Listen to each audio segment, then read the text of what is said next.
Olá, pessoal! A aula sobre classe social e muito importante na sociologia, e um monte de teóricos trabalharam, conceituaram classe social. É importante demais nas nossas vidas e na organização política compreender classe social e monitorar constantemente como que a sociedade está, como que é a dinâmica da sociedade.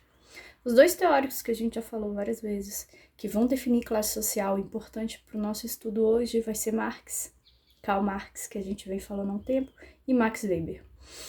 Marx tem uma definição de classe social simples de compreender, é a relação do indivíduo com o meio de produção. Se ele é proprietário, ele está numa classe social, se ele não é outra. O exemplo mais icônico seria da burguesia e do proletariado. Tá? A burguesia é a dona dos meios de produção, seja ele um pequeno burguês, médio ou grande burguês, e o proletariado é o trabalhador assalariado, aquele trabalhador, que vendeu sua força de trabalho em troca de dinheiro.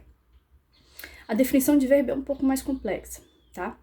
Para Weber, e a que a gente mais trabalha também, para Weber, classe social é o poder econômico, é a renda do indivíduo. E essa renda vai depender do trabalho que você exerce, tá? Como é que você se coloca no mercado de trabalho? A partir da profissão que você faz, você vai ter uma renda X ou Y que vai te colocar numa dinâmica dentro da sociedade, definindo seu poder de compra, os bens que você tem acesso. E aí, o grau de estudo desse indivíduo, o quanto ele estudou, é extremamente importante para situar esse trabalhador no mercado de trabalho.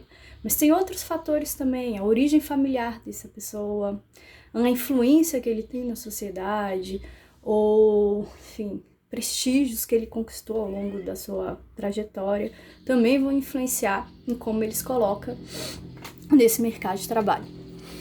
E aí, para ele, vai existir a classe alta, são os bem remunerados, normalmente com muito estudo, a classe média e a classe baixa.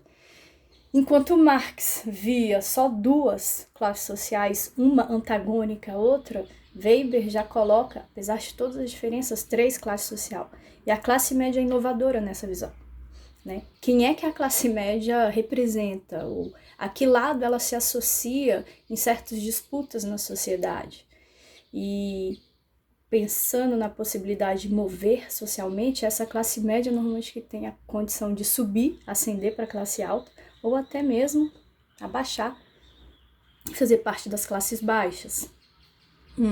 Ele traz também outros tipos de agrupamento, que ele vai chamar de estamento, e ele se refere ao prestígio social do indivíduo, ao status, e ele também traz a divisão e o agrupamento na sociedade em torno de partido, que tem a ver com poder político, não exatamente com partido político, mas com agrupamentos em torno de temas políticos, o Grêmio da escola,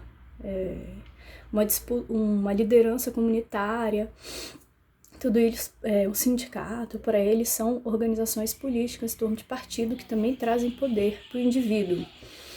E no termos dos estamentos, dos status, a gente pode pensar que, por exemplo, um cientista pode ser muito reconhecido e não necessariamente ser rico por ser reconhecido. Tá? A gente vai ter classes artísticas em que a pessoa, às vezes, ela goza de um reconhecimento, de um prestígio na sociedade que não necessariamente ele está atrelado à sua riqueza financeira. Mas a gente vai ver que muitas vezes a classe social, o prestígio do estamento e o poder político, eles se procuram. Uma pessoa que tem riqueza, poder político e poder social é mais comum de se encontrar na sociedade, tá bom? Quem calcula no Brasil, só um adendo, eu vou mandar fotos de esqueminha que eu fiz disso que eu tô falando, tá? Essas classes sociais, elas colocam pra gente muito a questão do mérito. Marx, na sua visão, achava que o mérito não era possível, e Weber já coloca, como ele foca muito no indivíduo, ele traz a questão do mérito como uma prerrogativa desse sistema de classe. Mas isso não significa que a mobilidade social numa sociedade meritocrática, ela dê oportunidades iguais a todos para que o mérito seja realmente a única forma de a gente compreender a mobilidade social. O IBGE, ele tem um sistema de pesquisa que monitora aqui a realidade nacional, que é o PNAD, Pesquisa Nacional para Amostra de Domicílios, tá? Se a gente fosse pegar o estudo de 2018, que foi liberado em 2019, a nossa pirâmide social hoje das classes sociais, das faixas de renda, ela seria mais ou menos esse formato aqui, tá? Um losango. A classe média ela é muito mais larga do que a classe baixa, e a classe alta é bem menorzinha. Eu vou mostrar um desenho. Ele tá invertido, tá bom? Porque a câmera inverte, mas quando eu mandar a foto para vocês vai estar ok. A gente estaria falando mais ou menos de um losango assim. E o IBGE não fala de faixa de renda, tá? No PNAD ele calcula perguntas que vocês talvez estejam adaptados já a responder. Quantos quartos tem a sua casa, se tem serviços, se a rua é asfaltada, se você tem banheiro, se você tem acesso à água. São perguntas dessa generalidade que ele vai montando mais ou menos a realidade social do povo brasileiro.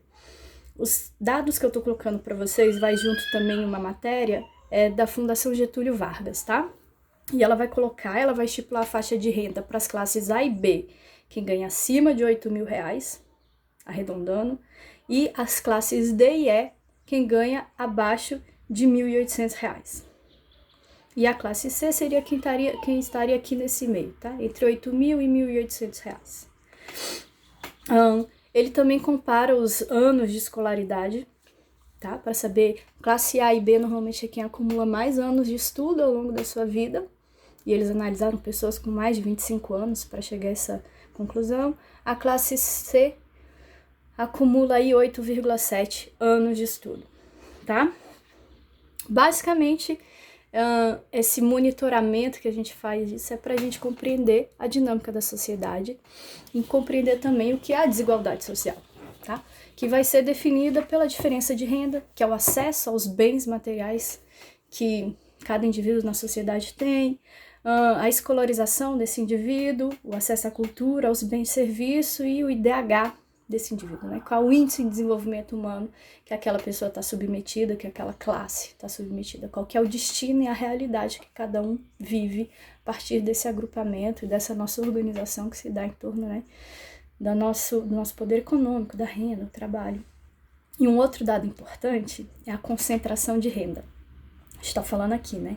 Pessoas que ganham R$1.800, podemos imaginar, é uma pessoa que estaria na classe D, uma pessoa que ganha R$5.000, uma pessoa que está na classe C, uma pessoa que ganha mais de R$8.000, é uma pessoa que está na classe B. A gente está botando aqui diferenças de R$3.000, né? De 2 para 5, R$3.000, de 5 para 8, mais R$3.000.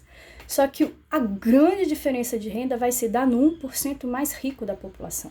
Que aí a gente está falando de pessoas que ganham R$100.000 por mês. A gente está falando de pessoas que ganham R$1 milhão por mês. A grande concentração de renda se dá no 1% mais rico da população. Isso no mundo, isso no Brasil também é verdade. A gente tem estudos e aí a gente precisa ir dividindo cada vez mais as fraçãozinhas para ir entendendo como que a concentração de renda ela se dá na mão de pouquíssimas pessoas que cada vez têm rendas muito maiores.